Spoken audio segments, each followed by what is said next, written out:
पाकिस्तानी अदाकारा अनमता कुरैशी की जानिब से अपने ससुरालियों पर नारवा सलूक के इल्ज़ामात आयद किए गए हैं। अनमता कुरैशी ने इंस्टाग्राम पर मुतअद्दिद स्टोरीज पोस्ट की जिसमें उन्होंने इंकिशाफ किया कि उनके खावंद सारंग की वालिदा और बहन समेत रिश्तेदार उनके साथ नामुनासिब रवैया इख्तियार करते हैं जिसे वो बारहा नज़रअंदाज कर देती है। अदाकारा की जानिब से अपनी सास पर संगीन नोयत के लगाते हुए कहा गया है कि उनकी सास उन्हें बुरा कहने और बेइज्जत करने का कोई मौका हाथ से नहीं जाने देती। उनकी सास इस सोच की मालिक हैं जो अपनी बहुओं पर हुक्मरानी के ख्वाब देखती हैं और उन्हें आज़ादाना जिंदगी गुजारने का हक नहीं देती।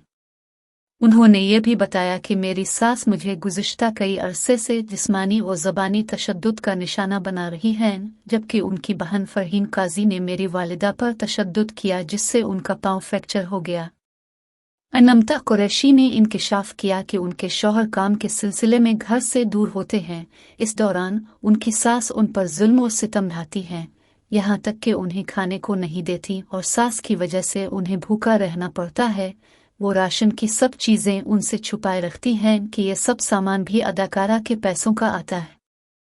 इंस्टाग्राम स्टोरी पर अदाकारा ने कहा कि उनकी सास का कहना है कि मैं एक अदाकारा हूँ, इसलिए मेरे साथ घर नहीं बसाया जा सकता। अपने शौहर से मुताल्लिक अनमता ने कहा कि ससुरालियों के बुरे सलूक के बरक्स इस सारे मामले में शौहर उनका साथ देते हैं और वही उनकी ताकत बने हुए हैं।